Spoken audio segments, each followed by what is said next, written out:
Hello and welcome. In this video, we are going to show you Well. As you can see, there have been some big upgrades to Well that we are excited to show you. We are going to walk you through the end-to-end experience for enhanced direct enrollment. That being said, let's get started. First, I will enter in the zip code.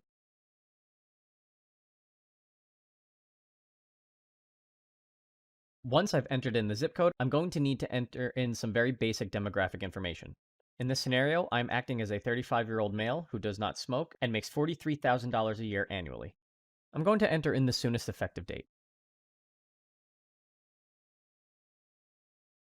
I'm going to need to enter in a qualifying life event as we are outside of the open enrollment period, or what is better known as the special enrollment period, or SEP.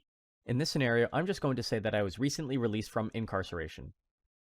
As I'm looking to have a subsidized plan, I'm going to shop for an on-exchange plan. From there, I'm going to search for a preferred doctor or provider,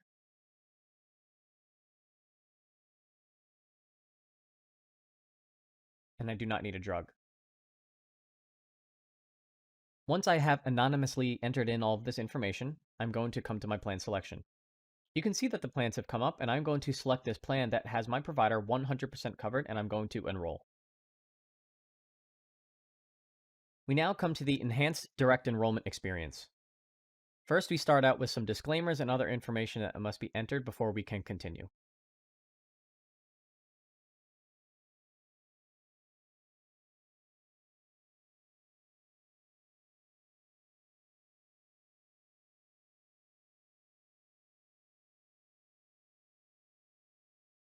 From there, I must verify my information.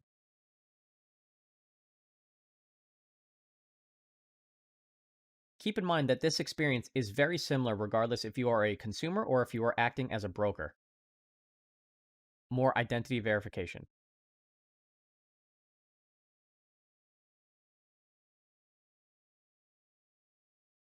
In this scenario, since we are acting as a new applicant, there are no application results that have been found, so we will create one from scratch.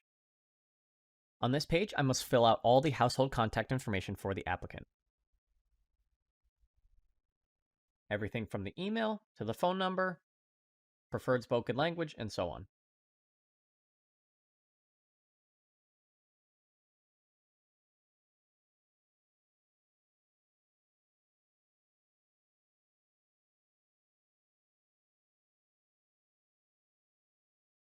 On this application assistance page, if I were acting as a broker, I would be able to select that the applicant is receiving professional help in completing the application. For example, if I was acting as a broker, I would select yes for receiving professional help. I would check off the box that says agent or broker. I would then have the ability to enter in my NPN number. To keep things moving along for this scenario, I'm going to select no. I'm going to list John Smith as the only person in the household, and I'm making less than $53,000.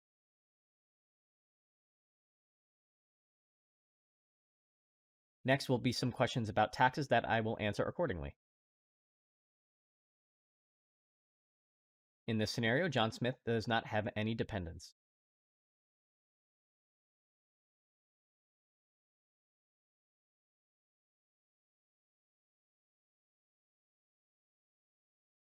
On this household member details page, I would have the ability to enter in a social security number. By entering in a social security number, that would reduce the amount of information that I would have to input later on. However, for now, to keep things moving along, I'm going to opt out of entering in the social security number. And I will move on. On this household situations page, I'm going to enter in none of these for all of these different scenarios and move on.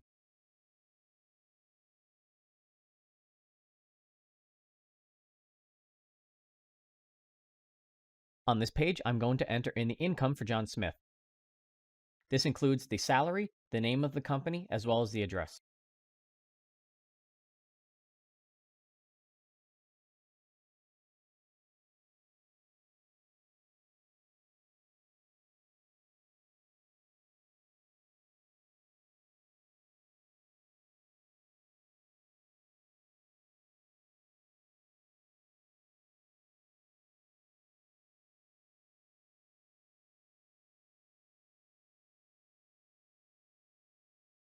As for the premium tax credit, I'm asking if I have engaged in an HRA, which for this scenario I have not. And for this scenario, John Smith is going to say that he is not receiving healthcare from any other party or vendor.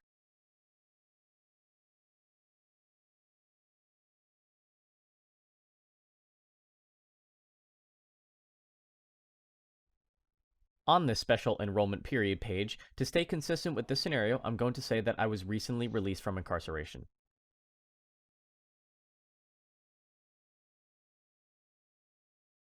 On the application summary page, we are able to see all the information that we've entered in so far.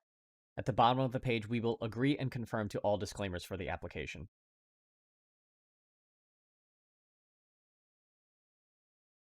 And on to the eligibility results. It looks like John Smith is eligible for that APTC or Advanced Premium Tax Credit. However, before we can move on with the enrollment, we have to open up the eligibility notice. This is something that is required by law be viewed by the applicant in order to proceed.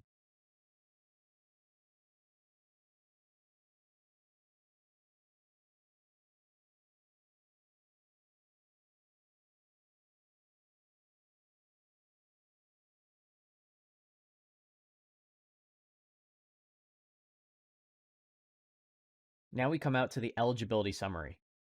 We have now moved on from the enhanced direct enrollment process. We are going to have to confirm some more information,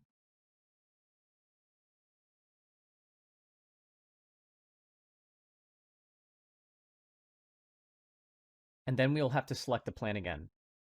Previously, John Smith had been shopping anonymously. However, now that he has filled out all the information throughout the EDE process, he must select a plan officially. He will find the same plan and enroll. He will agree to the terms and agreements one final time,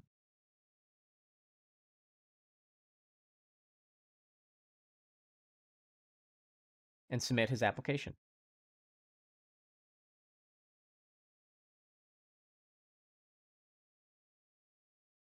And that's it. John Smith has successfully submitted his enhanced direct enrollment application. And that's it. That concludes this video. Thank you so much for watching. I hope you enjoyed it.